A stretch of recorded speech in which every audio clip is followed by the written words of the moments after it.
Heaven and its dimensions. Now the dimensions are already listed in Revelation 25 or 21. If all I was going to do was give you the pure dimensions, why listen to the video? I hope I'm going to give you some engineering issues that should add some weight to this. Now, the first thing when we see the dimensions of heaven, we know it's 1,377.8 miles east to west and north to south. Now, if we center that on Jerusalem, that would be going almost all the way to the border of Kuwait, all the way up to the Dead Sea, down to the border of Egypt and Sudan, Egypt and Sudan, and then over 2/3 of the way through Crete. But again, we won't have the sea at that point in time. The Mediterranean will not be there. Now, it's also just as high as it is in each other dimension. So many people think, oh, it's got to be a cube. I don't think so. And I really don't think so. Those people who are thinking of a cube are not really thinking, number one, of just how vast that area already is. And secondly, there certainly is going to be something at that height. Now the question is, okay, is it more like a pyramid, which is possible? Or is it as we would think of a city with some tall buildings? And specifically one of them, which is just beyond tall, 1,337.8 miles in height. And that presents some engineering issues. What type of material is it made out of? Now we know that the walls are jasper, and they're 216 feet thick, but it doesn't say how tall they are, just that they're extremely thick. What about the acreage? Now again, if I'm thinking of my father's house or many mansions, and if it weren't so, I would have told you, if each person has an acre, that's a lot of land. That's 1.145 billion acres. That's a lot. But when I start thinking of this, if a structure is that high, the issue is it starts collapsing on its own weight.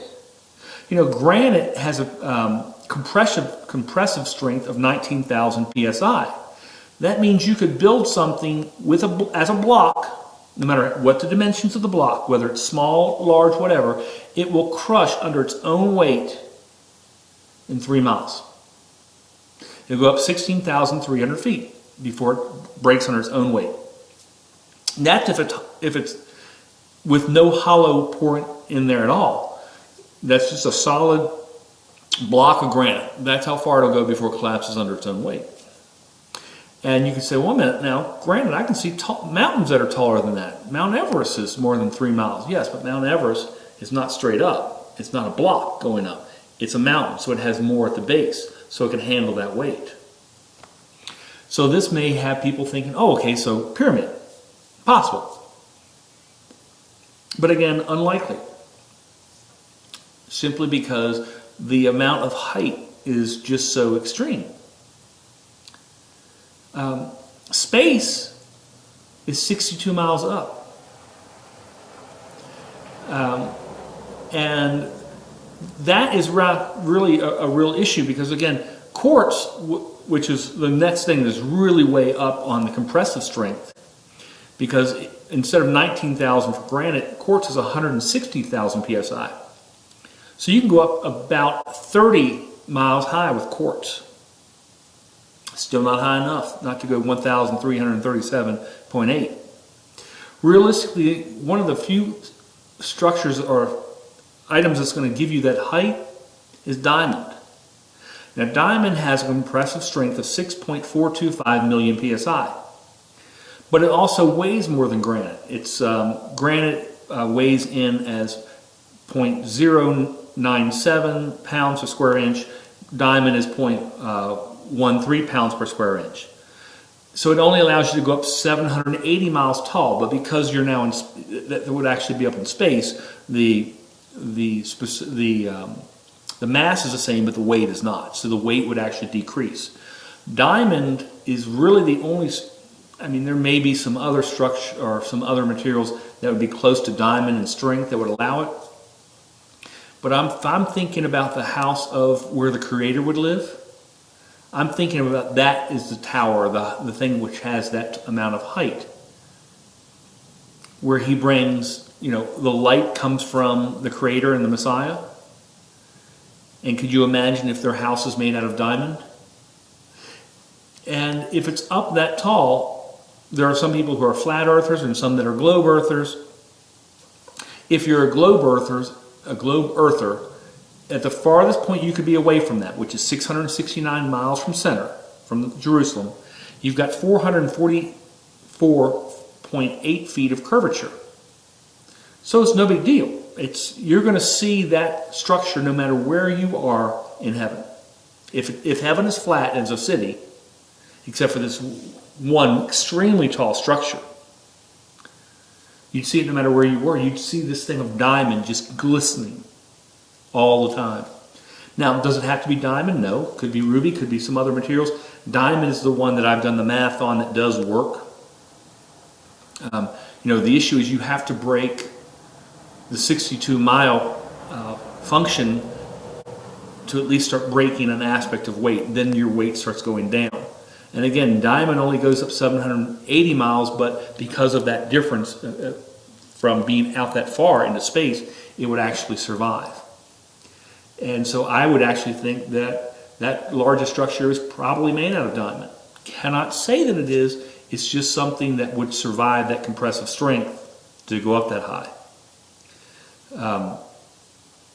And if I'm thinking about, you know, the best gemstone for my Creator and the Messiah to live in, I'd probably think diamond. And obviously some other things. Rubies, you know, some expensive jewelry, expensive gemstones for them. But it's an amazing thing. Now, I've indicated that space is 62 miles up. It's only 238,885 miles to the moon. So that structure is 178.5% of the way all the way up to the moon. So it's way up there. And again, light is emanating for it. It says we'll not have darkness anymore. You know, won't be night. So again, if he's emanating, and they do emanate just radiance coming off of them. So it'll always be sunny where we are, no matter where we are. You know, obviously your streets are gold. You know, it's just,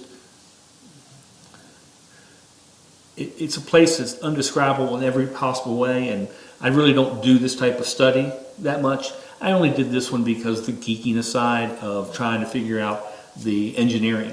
And again, he can use anything he wants. He can redo the dynamics of materials and properties of them, give them greater strength. You know, he's the creator of the universe. He can do anything he wants. However, he's described all these other gemstones. I would think he's going to use an earthly type of gemstone. That doesn't mean he does. He can do anything he wants. It's just an interesting proposition when you start thinking about it. Like I said, it could be, again, an aspect of a pyramid. That's possible. I wouldn't think so, because it's going to change. You're changing so much on Earth of how they can handle it. And again, if you've got that kind of weight where it crushes itself, the foundation under that would have to be immense as well. You know, it's going to have to be something where it spreads that amount of weight throughout the rest of the Earth. You don't just put something that heavy on Earth, because it'll just collapse right through it. Again, there's a lot of engineering for this factor and aspect of heaven, which he's thought about, and I don't have to worry about. It's just, I like doing it.